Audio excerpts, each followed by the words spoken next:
First we're going to solve for reaction R2 over here by adding the moments of the forces about point A over on the left end. A moment of a force is the force times the perpendicular distance to a given point. It is expressed in kip feet. Notice how this 52 kip force tends to rotate clockwise about point A. Clockwise moments are positive. Notice how this force, this reaction that we're solving for, R2, tends to rotate counterclockwise about point A. It is a negative moment. Counterclockwise moments are negative.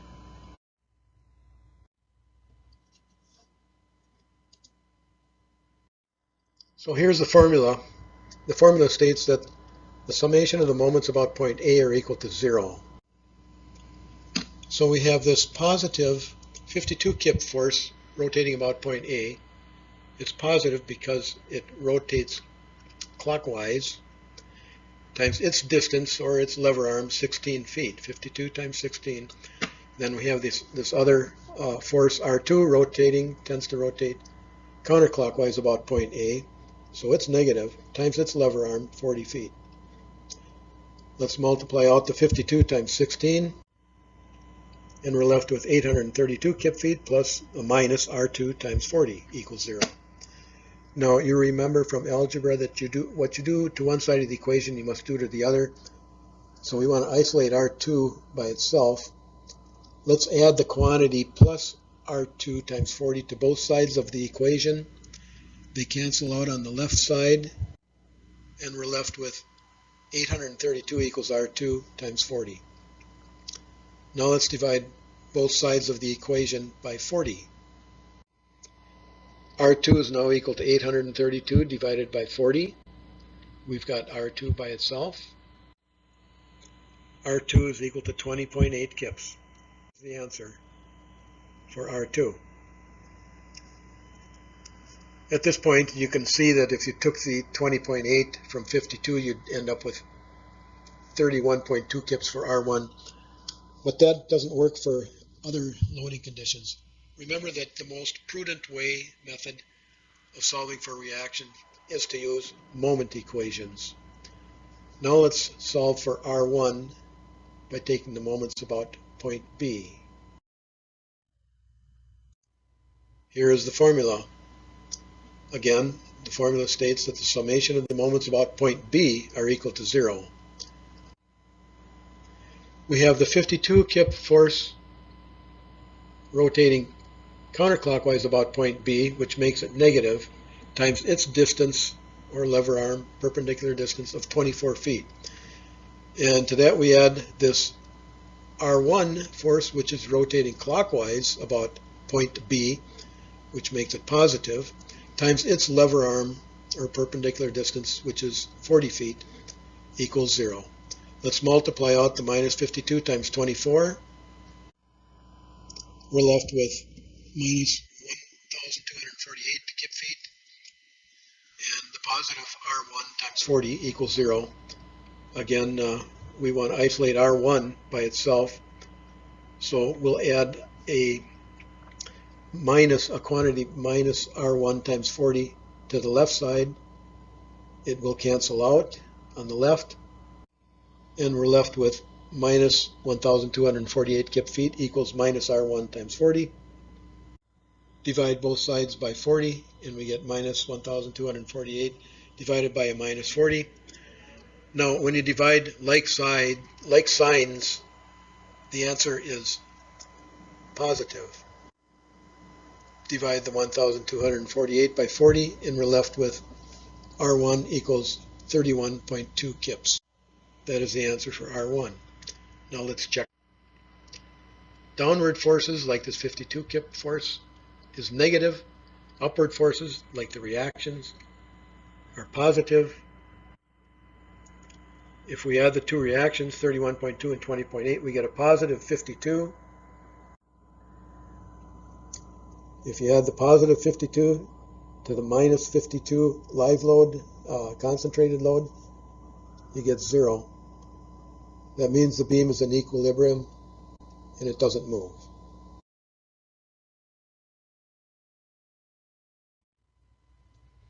Okay, here's example 2, a free body diagram of a simple span beam. It spans 40 feet.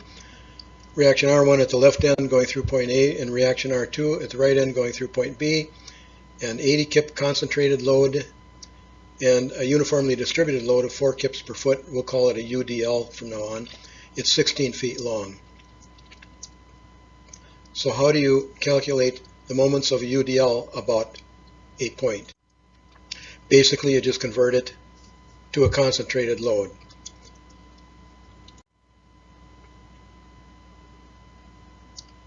The value of the concentrated load is the total load of the UDL, which is 4 kips per foot times 16 feet equals 64 kips.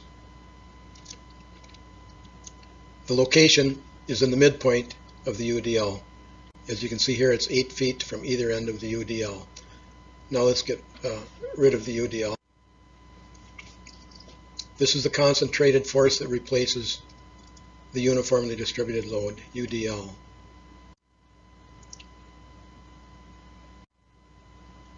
Take out that concentrated load.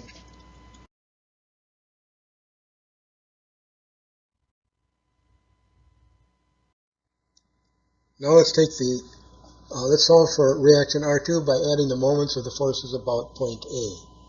Summation of the moments about point A are equal to 0. The 80 kip concentrated load rotates clockwise about point A, so it's positive, and its distance is 16 feet.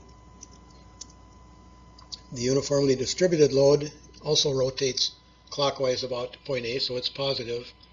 Its weight per foot is 4 kips, its length is 16, and its distance to point A is 24 feet plus 8 feet to the center of the UDL. And we've got this minus, this R2, it's negative because it rotates clockwise, counterclockwise rather, about point A times its distance to point A, which is 40 feet. Let's do some math.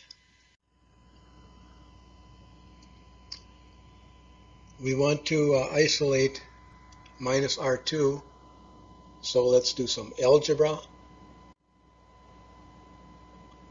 Now let's divide both sides of the equation by 40. 3328 divided by 40 equals R2.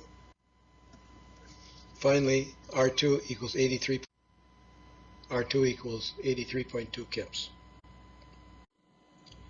Now let's solve for R1 by adding the moments of the forces about point B. Summation of the moments about point B are equal to 0.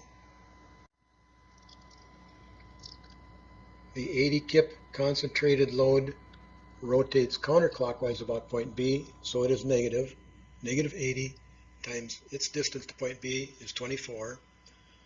The 4 kip per foot uniformly distributed load also rotates counterclockwise about point B.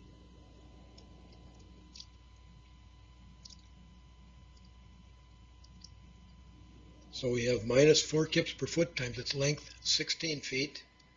4 kips per foot times 16 feet. And its distance to point B would be half the length of the UDL to point B, which is 8 feet. Then we've got this positive force reaction R1, which rotates clockwise about point B, so it's positive, and its lever arm or distance is 40 feet. Let's do some math. We want to isolate R1, so let's do some algebra. Let's divide both sides by 40. When you divide like signs, these are both negative, they're like signs, the answer is positive. R1 equals 60.8 kips. So the left reaction holds up 60.8 kips, and the right reaction holds up 83.2 kips. Let's check that. Downward forces are negative, upward forces are positive. The sum of the upward forces is plus 144. The sum of these negative forces is equal to minus 144. If you add that to the plus 144, you get 0. That means that the beam is in equilibrium and it does not move.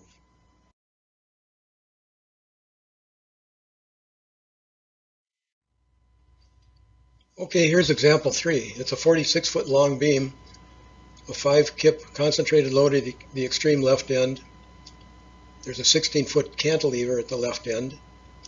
Reactions R1 and R2 are 30 feet apart. And there's a UDL that's 24 feet long and weighs 12 kips per foot.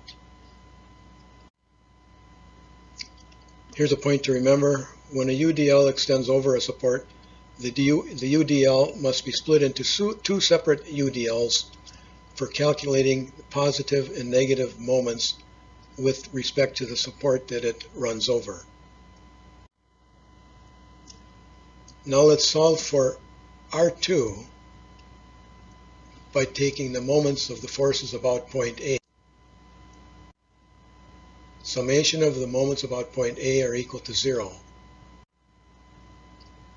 First of all, we have a negative 5 kip concentrated load. It's negative because it rotates counterclockwise about point A.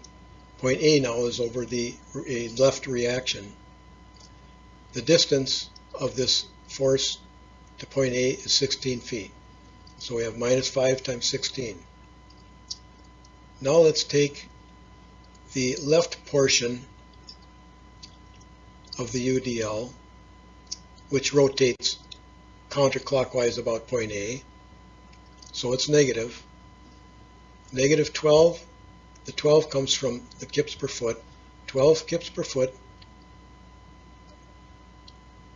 times its length. Its length is 8 feet, 4 feet and 4 feet. And its lever arm or distance to point A is 4 feet. So we've got minus 12 times 8 times 4 for the moment of the left portion of this UDL.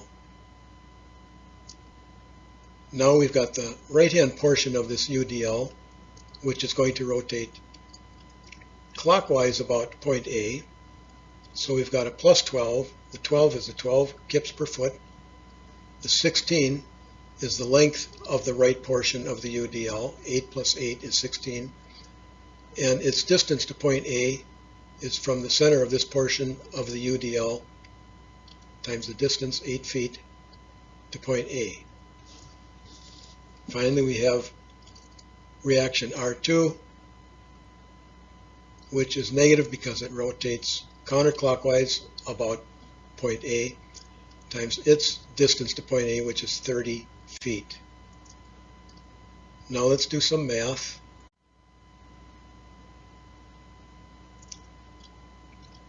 Now let's isolate minus R2 by doing some algebra.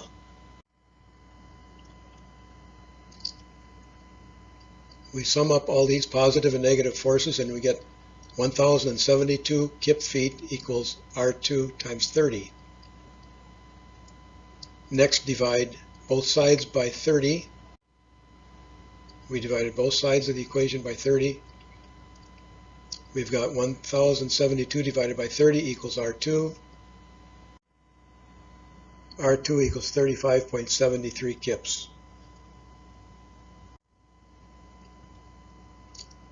Now let's solve for R1 by adding the moments of the forces about point B, way over here on the right.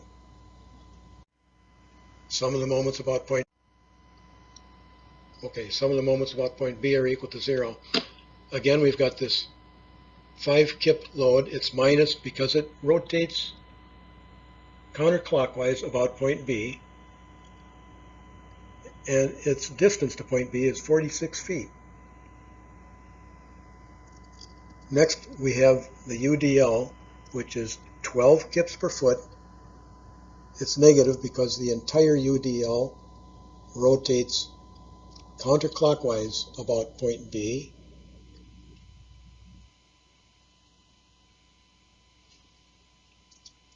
So we have the weight per foot times the length of the UDL, which gives the total load, its distance to point B is equal to this 30 feet minus the 4 feet back to the center of gravity, or the center of the entire UDL.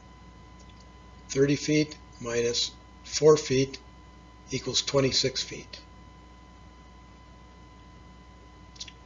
And finally we have this reaction R1, which rotates clockwise about point B, so it is positive, and its distance to point B is 30 feet.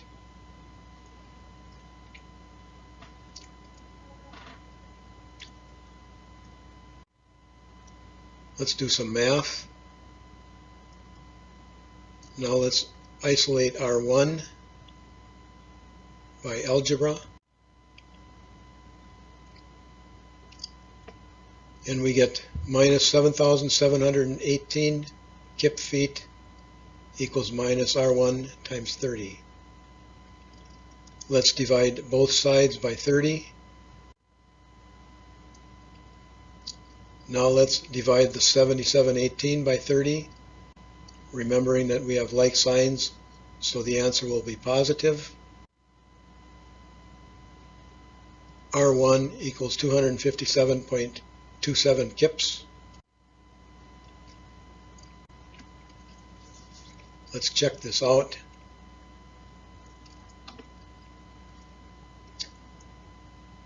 Reaction R2 is 35.73 kips. Reaction R1 holds up to 257.27 kips. The sum of the reactions is 293 kips. That must equal the total loads. The total loads are the minus 5 kips and the minus 12 kips per foot times the length, 24 kips, which equals 293.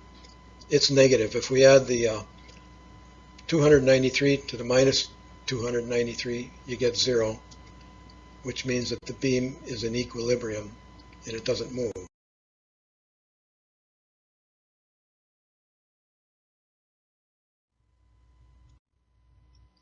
Here's example 4. Example 4 has this triangular shaped load. It is sometimes referred to as a snowdrift load or a parapet load. It occurs when you have a snowbank up against a parapet or a wall, something like that.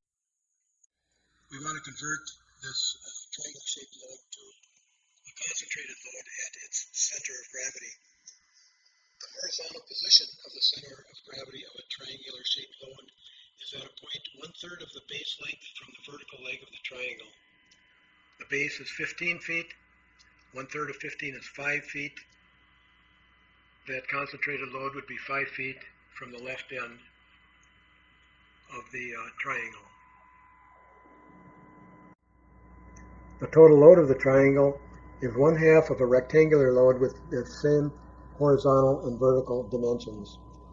In other words, if you had a triangle and a rectangle weighed 10 kips per foot, and was 15 feet long, it would weigh 150 kips. Half of the 150 kips is 75 kips. That's what the value of this concentrated load would be, 75 kips. So we know where the concentrated load is, and we know how much it is. So let's solve for R2 by taking the moments of the forces about. The value of that load is 75 kips, like we said, and its distance to point A is 5 feet. It's positive because it is rotating clockwise about point A. And then over on the right here we have reaction R2, which we're going to be solving for. That tends to rotate counterclockwise about point A. So that's negative, and its distance is 40 feet to point A. Let's do some math.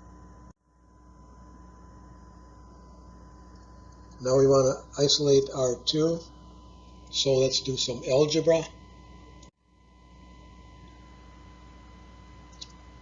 Now we want to divide both sides of the equation by 40. 375 kip feet divided by 40 is R2. Reaction R2 is equal to 9.38 kips. This right reaction holds up 9.38 kips of this 75 kip load. Now let's solve for R1 by adding the moments of the forces about point B over here on the right. The summation of the moments about point B are equal to 0. Now we have the same 75 kip load, but it's rotating counterclockwise about point B, so it's negative, and its distance is 35 feet from point B. We get that by taking the 40-foot distance to the vertical leg of the triangle and taking away the 5 feet to the center of gravity. It is 35 feet from the center of gravity, where we have the converted concentrated load, over to point B. Minus 75 times 35. Then, of course, we've got this R1 that we're solving for. That's going to rotate clockwise about point B, so it's positive, and its lever arm or distance to point B is 40 feet. Let's do some math. Now let's isolate R1 by algebra. Minus 2625 equals minus R1 times 40. Let's divide both sides of the equation by 40. Minus 2625 divided by minus 40 equals R1. We're dividing like signs. They're both negative, so the answer will be positive. Reaction R1 is equal to 65.62 kips. So the left support holds up 65.62 kips, and the right holds up 9.38. Check that out. The sum of the reactions is equal to 75 kips, which equals the downward force. The 150 is the weight of a triangle with the same dimensions, or a rectangle rather, with the same dimensions, divided by 2 to get the weight of the triangle. It's a downward force of 75. Add that to the upward forces of plus 75. They equal 0, which means the beam is in equilibrium and it doesn't move.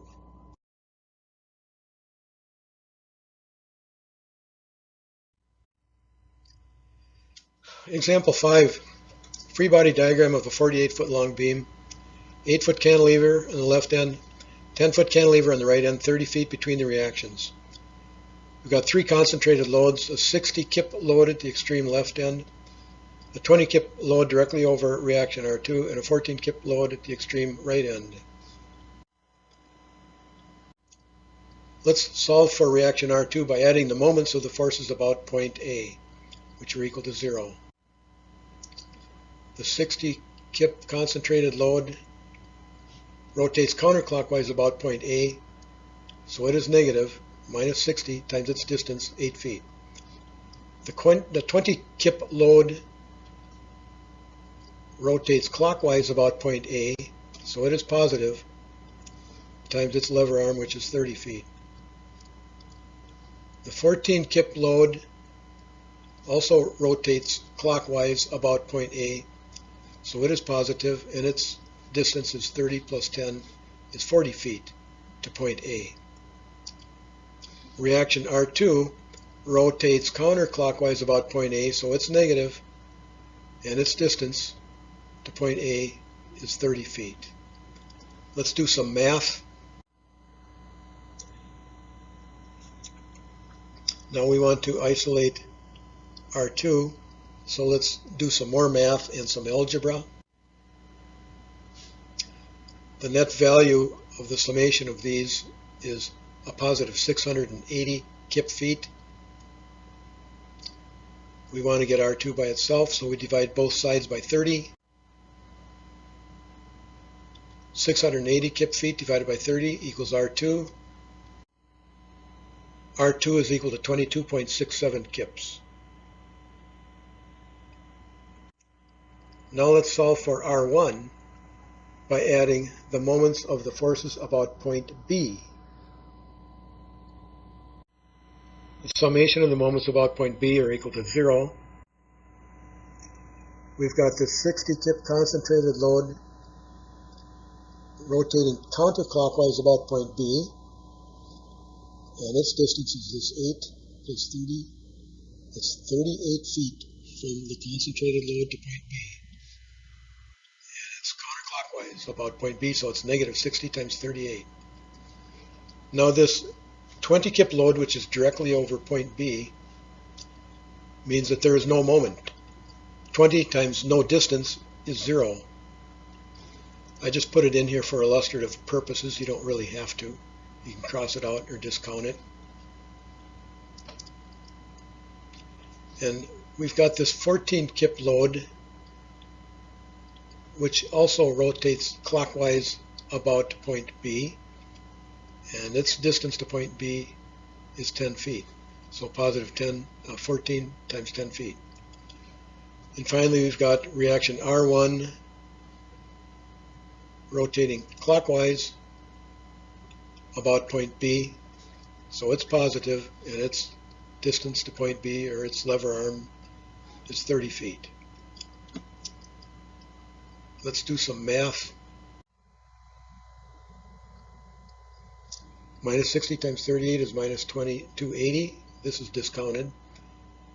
14 times 10 is 140. Let's do some more math and some algebra. We'll combine these. The net value of the minus 2280 and the plus 140 is minus 2140.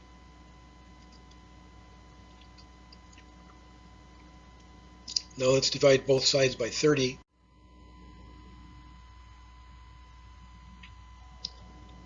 Minus 2140 divided by minus 30 will give us the value of R1.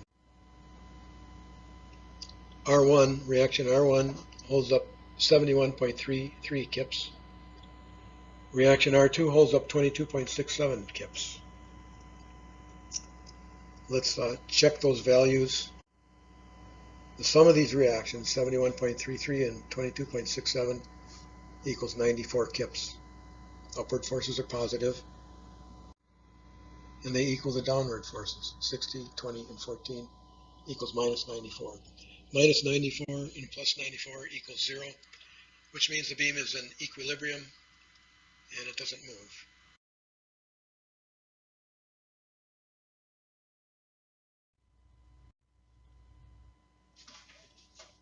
Example 6. Here we have a free body diagram of a 32-foot long beam, a 13-foot cantilever at the left end, a 5-kip concentrated load at the extreme left end, 2 supports 19 feet apart.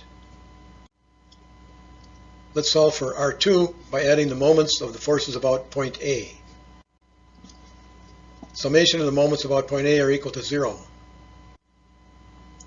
The 5-kip concentrated load is rotating counterclockwise about point A, so it is negative, and its moment arm or distance to point A is 13 feet. We also have R2, which is rotating counterclockwise about point A, and the distance to point A from R2 is 19 feet. They're both negative because they're both rotating counterclockwise about point A. Doing some math, minus 5 times 13 is minus 65. Isolate the minus R2. Minus 65 equals R2 times 19. Divide both sides by 19. Minus 65 divided by a plus 19 equals R2. Remember, when we're dividing unlike signs, one is negative, one is positive, the answer comes out negative. So R2 is equal to a minus 3.42. That's the first time we've had a negative reaction in our examples. We'll come back to this in a minute. But next, let's solve for R1. We solve for R1 by adding the moments of the forces about point B. The sum of the forces about point B are equal to 0. The 5-kip concentrated load is negative as it rotates about point B, and its distance to point B is 32 feet. R1 is rotating clockwise about point B, so it's positive, and its distance to point B is 19 feet. Do some math. Minus 160 kip feet equals plus R1 times 19 equals 0. Let's try to isolate R1. Minus 160 equals minus R1 times 19. Divide both sides by 19. Now we're dividing like signs, so the answer is positive. R1 equals 8.42, and R2 equals minus 3.42. The sum of the reactions, here we're checking our reactions. The sum of the reactions plus 8.42 plus a minus 3.42, the net is plus 5. The sum of the upward forces is plus 5. The sum of the downward forces is minus 5. The beam is in equilibrium, so it shouldn't move. Remember that a negative reaction indicates that there is uplift acting on the beam at this point. Instead of the beam being held up, the beam is being held down. So let's rotate that force. That reaction is actually acting downwards. This condition also has a special name. It's called the child's teeter-totter, which really isn't meant to be static. It has dynamic, moving and changing loads, but our beam, we want it to stay. We don't want it to move. We want it to be static. So remember that if you ever have a negative reaction, there is uplift on the beam at that point. The beam must be held down, not held up.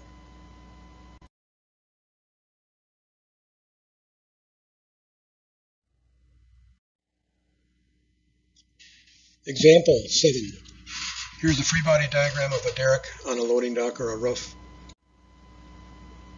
Let's first solve for reaction R2 by adding the moments of the forces about point A. The summation of the moments about point A are equal to 0. We've got this 10 kip load which tends to rotate clockwise about point A, clockwise, so it's positive, and its perpendicular distance, the perpendicular distance from the load to point A is 24 feet. And we have this reaction R2 which tends to rotate counterclockwise about point A, so it's negative, and its perpendicular distance, the perpendicular distance from R2 to point A is 13 feet. Do some math here, and to get R2 by itself, we'll do some algebra. Now divide both sides by 13. 240 kip feet divided by 13 equals 18.46 kips. Reaction R2 is 18.46 kips. Next we'll solve for reaction R1 by adding the moments of the forces about point B. The sum of the forces about point B are equal to 0. We've got the 10 kip force rotating clockwise about point B, so it's positive, and the perpendicular distance from the 10 kip load to point B is 11 feet. So we've got plus 10 times 11. Now we know darn well that R1 is going to be forcing downward, not upward. So we can call it negative as it's going to rotate counterclockwise about point B. So it's negative. And the perpendicular distance from R1 to point B, the perpendicular distance is 13 feet. 13 feet. A minus R1 times 13 feet. Let's do some math again. Now we want to isolate this R1. So let's do some algebra. Now we divide both sides of the equation by 13. And we find that reaction R1 is equal to 8.46 kips. We can check that by seeing if the downward forces equals the upward forces. The downward forces are 8.46 plus 10. That equals 18.46, which is reaction R2. Therefore, the beam is in equilibrium, and it should not move. There is a small horizontal component where this column intersects the loading dock or roof, whatever it is. Just a heads up on that. Let's see what it is. We can recall that from a prior lesson when we studied vector analysis and how forces can be replaced by their components. That small horizontal component is 4.26 kips. The compressive force on the column is 18.94 kips. So whatever you've got this column base fastened with bolts or welds, you want to be sure it doesn't shear the bolt heads or the welds, whatever, with this 4.26 kips.